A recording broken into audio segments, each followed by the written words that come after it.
You want to know what's scarier than your trauma?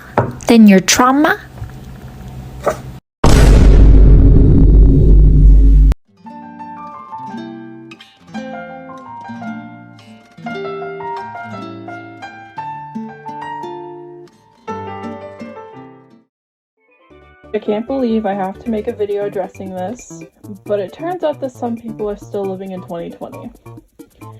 As an introduction, hello, my name is Dolly Screams, or you can call me Casper Shoe. I am a victim of Koa R. Lavender, whose main account is Loser Named Koa. They have roughly 500 subscribers on YouTube last time I checked. They were my groomer when I was 12. They were 16 at the time.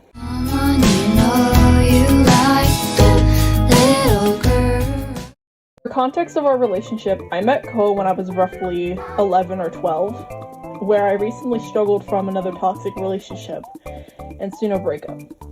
We met during a roleplay livestream that I believe was hosted by someone with Bendy and Boris the Quest the Ink Machine in their name. It was either Cuphead or Bendy, I can't entirely remember correctly. I met them on the live stream. We hit it off well, to the point where we would exchange Wattpad accounts and subscribe to each other's channels. Here, I would join every live stream done by her, and I would be of the few people that participated in them. However, during one of these live streams, I was extremely upset with something involving my parents and tried to attempt suicide on said live. Luckily, Koa coaxed me out of killing myself with a kitchen knife and all seemed okay afterwards. Oh, was I so wrong. Even before the attempt, the first few months of our relationship were strictly role-playing and platonic from what I could tell with my little 12-year-old brain. I would roleplay as my characters and Koa would roleplay as theirs, having them go on adventures and even giving them lore and family trees. Because of this, I can't even look at some of the characters that I've drawn in the past because of the lore and the family trees that came with it while I was friends with Koa. We were also involved with some gacha drama at the time, something involving a group called the Lord Funds. I really don't care to go through our messages about them, because it was old drama that was dumb the longer I think about it. During this era, Koa sent a message to someone, telling them to kill themselves, and personally I found that to be wrong, but due to Koa's habit of giving me the silent treatment and or threatening suicide, I said nothing about it and acted like I supported it. The silent treatment was common, but the emotional abuse was extremely common. It could be random or it was caused by something little that I or the others did. They'd almost never tell me what was wrong, so my first assumption was something that I did that caused them to be upset, which led to multiple conversations where I'm begging for my forgiveness and trying to coax them out of killing themselves. Some occasions they sent me fresh self-harm scars to scare me further or other things until I fixed what made them upset or I had to beg excessively trying to call them. They wouldn't respond to me for hours and even days. It's a shame that I'd actually cry, assuming they were dead, and isolate myself to go through the grieving process, only to find out that they never did. The conversations would soon turn into her venting in the middle of roleplays where we had to stop entirely so I could help her.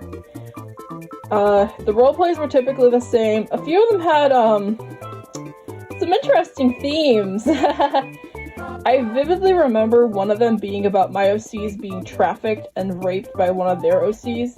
A few of them were mentioned in my old videos, and concerningly, I found one that had the description, "Please don't ship them together, he literally raped him." I don't think that was normal for a child to roleplay with a 16-year-old.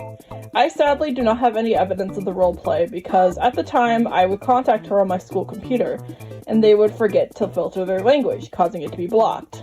I'd have to delete my conversations just to continue talking to them if they swore.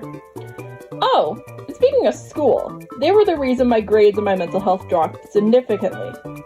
I'd have to drop everything I was doing to tend to them when they were upset about something, and these episodes would last for hours, not giving me enough time to finish assignments, or they would make me lose the motivation to actually try on said assignments because I was too tired to deal with it. Venting to her was pointless, because I was expected to be the therapist friend. Whenever I vented to her, they'd either respond with something unhelpful or start venting about their problems.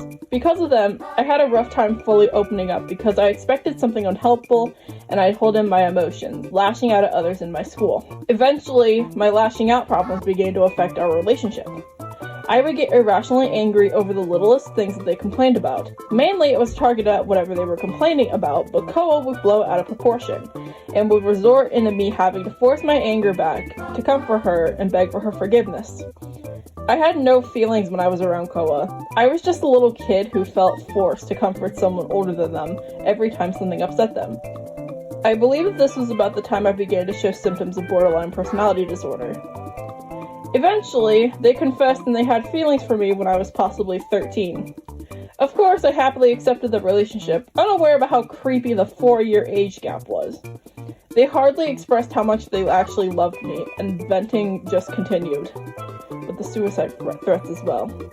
When I joined another server and met my friend Kibo, I was 14, which, by the way, you should totally follow them just to scare them. They would listen to my vents about my girlfriend at the time. They argued with me about how our relationship was unhealthy and incredibly illegal, which I got incredibly defensive over. Sadly, I eventually came to the conclusion that Kiba was right and made a vow that if they threatened suicide and came back just fine, I would break up with them. As expected, they faked suicide around October, and I knew that this was the last straw. I blocked them on everything, and I ignored them. Eventually, after I did that, I began to fall into a mental spiral. I was obsessed with watching them, picking apart about all their actions, thinking about some malicious intent that was hidden in every single one of them. However, my spiral was silent. I preferred to stay quiet because it made Koa become unaware that I was even watching them. Even if this was at my lowest points mentally, I'd still like to apologize to any of my friends who were with me during this. The whole thing kind of made me just as bad. During this, Koa would post multiple videos apologizing to me, making pity parties for themselves, and even bothered to demonize me when I didn't respond to any of their apologies or guilt trips.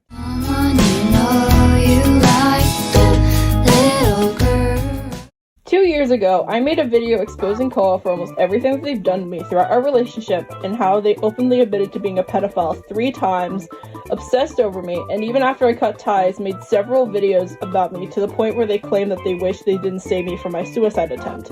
Wanted me dead, basically. They even bothered to have their sister comment on a few of my videos, antagonizing me. I moved on after said video. I got all I wanted out, and I left it in the past. What happened, sadly happened. However, it appears that someone is still living in the past. That's right, Koa! I found out that they've been stalking me for the past 2 years, attempting to silence me by reporting my video that exposes them to be a terrible person. Let me tell you this, Koa. You're never going to silence me. Even if you did manage to report the video, I would simply repost it. I'll even put it on all of my social medias. You will not get away with what you did to a child. You can demonize me all you want. You can act like a victim all you want. But you cannot hide from the facts. You groomed a child. You manipulated a child. You used a child as your personal therapist, taking advantage of someone innocent who wanted to help you. Genuinely. What was in those screenshots cannot be excused by mental illness. You make anyone mentally ill look bad. I don't care. Don't even bother getting your sister involved to fight your fights like last time, and don't even bother to talk to me again. Last time we did, you kept trauma dumping. You kept making excuses for yourself. I want you off and away from all of my social media platforms. You genuinely make me sick. I could say what I want to do to you truthfully. However, it would be too harsh and you'd obviously use it to make me look like the bad guy, right? Because you can't possibly be the terrible one. I was the therapist friend, right? It makes me terrible by default because I couldn't fucking handle your false suicide attempts as a 12-year-old. I can't even believe that I even decided to date you. I blame the childlike innocence that you took advantage of. No mental illness is going to excuse your behavior. I told you throughout our relationship to get therapy and you hardly listened to me. All you did was throw a pity party, and it seems like you still throw those pity parties. You're not the victim of the story, sweetie. You're the fucking bad guy. You're the irredeemable villain of this fucking story.